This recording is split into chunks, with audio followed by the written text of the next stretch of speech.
కృష్ణా జిల్లా ఉయ్యూరు ఆర్డీఓకి వినతి పత్రం ఇచ్చిన వైసీపీ నేతలు, రాష్ట్ర వ్యాప్తంగా రైతు పోరుపై పిలుపునిచ్చిన వైసీపీ, భారీగా తరలి వచ్చిన రైతులు, వైసీపీ శ్రేణులు. దేశభక్తుని చక్రవర్తి గారు కామెంట్స్. రైతును దగా చేసిన వ్యక్తి చంద్రబాబు. రాష్ట్రంలో యూరియా కొరత ఎక్కువగా ఉంది. ఎంత ఆయకట్టు ఉంది, ఎంత యూరియా కావాలి అని అంచనా వేయలేదు. రైతు దయనీయమైన స్థితిలో ఉన్నాడు. వరి పంట సాగు చేయవద్దని చంద్రబాబు అంటున్నాడు. వరి అన్నం తింటే కార్బోహైడ్రేట్స్, క్యాలరీస్ పెరుగుతాయని విడ్డూరంగా మాట్లాడుతున్నారు.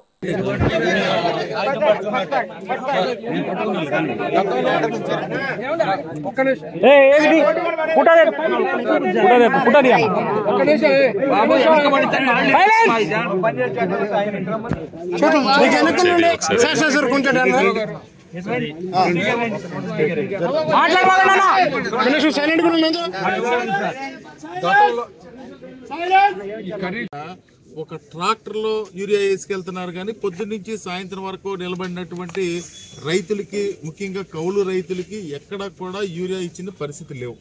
దాని మీద ఈ డివిజన్లో ఈ జిల్లా యంత్రాంగం ఏం చర్యలు తీసుకుందో మీరు చెప్తే మేము చాలా సంతోషిస్తాం. ఇదే కాదండి, వచ్చిన ఏరియాలో స్థానిక ప్రజాప్రతినిధులకి మొత్తం వెళ్తుంది, సగం పైనే వెళ్తుంది. అటువంటిప్పుడు పంపిణీ కరెక్ట్గా రైతులకు ఎక్కడ దొరుకుతుంది? కౌలు రైతులకు కానీ మామూలు రైతులకు కానీ పంపిణీ జరగకుండా ఎవరైతే ప్రజా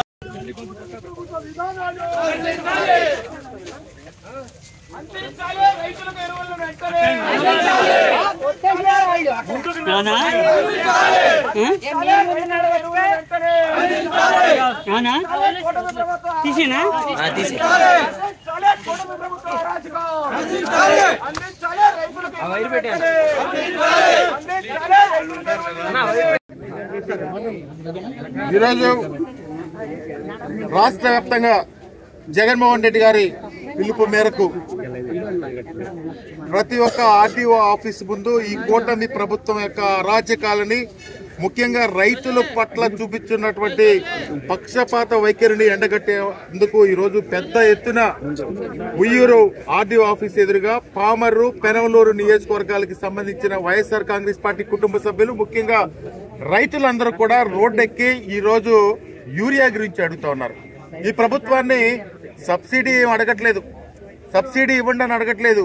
మేము డబ్బులు పెట్టి కొనుక్కుంటాం, యూరియా ఇప్పించమంటే 2 నెలల నుంచి కూడా ఈ ఖరీఫ్ సీజన్ స్టార్ట్ అయిన దగ్గర నుంచి యూరియా కూడా ఇవ్వలేని పరిస్థితిలో ఈ కూటమి ప్రభుత్వం ఉందంటే వీళ్ళ పరిపాలనా విధానం ఏ విధంగా ఉందో ఆలోచించాల్సిన అవసరం ఉంది.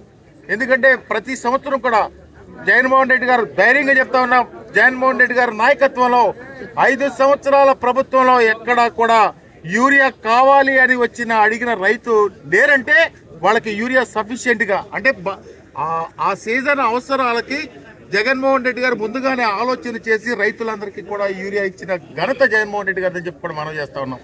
ఆ రోజు రాజశేఖర్ రెడ్డి గారు వ్యవసాయాన్ని ప్రోత్సహిస్తే ఇంకా 10 అడుగులు వేసి జగన్మోహన్ రెడ్డి గారు వ్యవసాయ పక్షపాతిగా వ్యవహరించిన విషయాన్ని ఈ సందర్భంగా గుర్తు చేస్తా ఉన్నాం.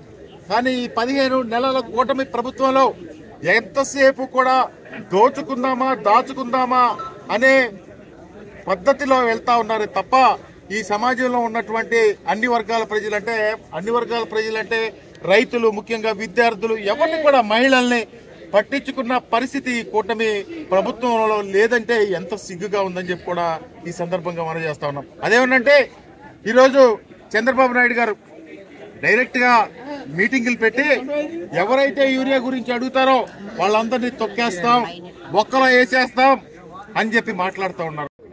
40 ఏళ్ళ ఇండస్ట్రీ నాది, నాకు పరిపాలన మీద నేను పెద్ద విజనరీని అని చెప్పుకునేటువంటి ఈ చౌట దద్దమ్మ ముఖ్యమంత్రి గారు నారా చంద్రబాబు నాయుడు గారు ఒక విజనరీ ఏంటో ఈనాడు రైతులకి కనీసం రైతు భరోసా కేంద్రాల ద్వారా ఆనాడు ఈ క్రాపింగ్ చేసి జగన్మోహన్ రెడ్డి గారు ప్రతి రైతుకి కూడా ఎటువంటి కష్టం లేకుండా ఎరువులు అందజేసినటువంటి ఘనత జగన్మోహన్ రెడ్డి గారు అయితే, కేవలం అధికారంలోకి వచ్చిన రోజు నుంచి కూడా ఎగతాళి, హేళన చేయడానికి మాత్రమే పరిపాలన మీద దృష్టి, కనీసం అవగాహన లేనటువంటి చవట దద్దమ్మ ముఖ్యమంత్రి ఎవరు ఉన్నారంటే అది నారా చంద్రబాబు నాయుడు గారు. ఎందుకన్నా ఈ మాట గట్టిగా అంటున్నానంటే మీరు చూస్తా ఉంటారు, చెప్తా ఉన్నారు, నాకు అనుభవం ఉంది, నేను చాలా పండితుడిని, నేను బాగా గణించాను, నాకు అపారమైనటువంటి అనుభవం ఉన్నటువంటి వ్యక్తిని నేనని చెప్పుకుంటా ఉంటాడు.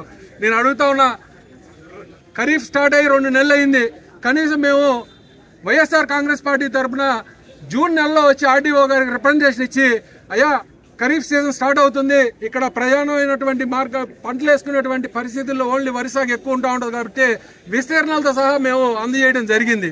ఎన్ని ఎకరాలు సాగులోకి వచ్చింది, ఎన్ని ఎకరాలకి ఎన్ని టన్నులు మెట్రిక్ టన్నులు యూరియా అవసరం వద్దనే కూడా కనీస జ్ఞానం, ఇంకిత జ్ఞానం, కనీస సమాచారం సేకరించినటువంటి చేతగానటువంటి కూటమి ప్రభుత్వం ఇవాళ ప్రగల్భాలు చెబుతారు.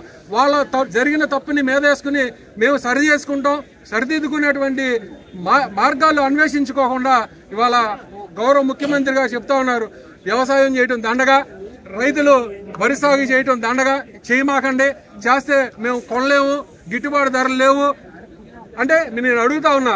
మొన్న ఒకటి చెప్తా ఉన్నారు, రామారావు గారు, ఎన్టీ రామారావు గారు ప్రవేశపెట్టినటువంటి 2 రూపాయల కిలో బియ్యం ప్రకారం పథకం ప్రవేశపెట్టిన తర్వాత అందరూ ఎక్కువ రైస్ తినడం వలన అందరికి కార్బోహైడ్రేట్స్ ఎక్కువైపోయి తినడం వలన ప్రోటీన్స్ అన్ని అయిపోయి షుగర్లు వస్తా ఉన్నాయని చెప్పకనే చెప్తా ఉన్నావు. నువ్వు రైతు పక్షపాతివి కాదు, నువ్వు రైతులను మోసం చేస్తావు, రైతులు దగా చేస్తావు. ఇదివరకు ఏదైతే నువ్వు చెప్పావో రైతులు వ్యవసాయం చేసుకుంటాం దండగా ఏదైతే చెప్పావో అది సార్థకత చేసుకుంటున్నావు. ఇవాళ జరుగుతున్నటువంటి ఈ పరిస్థితులు రైతులకి వెన్నుదన్నుగా జరిగినటువంటి ఈ అక్రమాలకి, లేకపోతే రైతులకు ఇవ్వాల్సినటువంటి ఇన్పుట్ సబ్సిడీ గడిచినటువంటి సంవత్సరం 2024 సంవత్సరంలో నువ్వేం చెప్పావు? జూన్లో పరిపాలనలోకి రాగానే జూన్ నెల నుంచి నేను 20,000 చెల్లిస్తా అని చెప్పినటువంటి ఈ గనుడు గడిచినటువంటి సంవత్సరం ఎగ్గొట్టినటువంటి పరిస్థితి.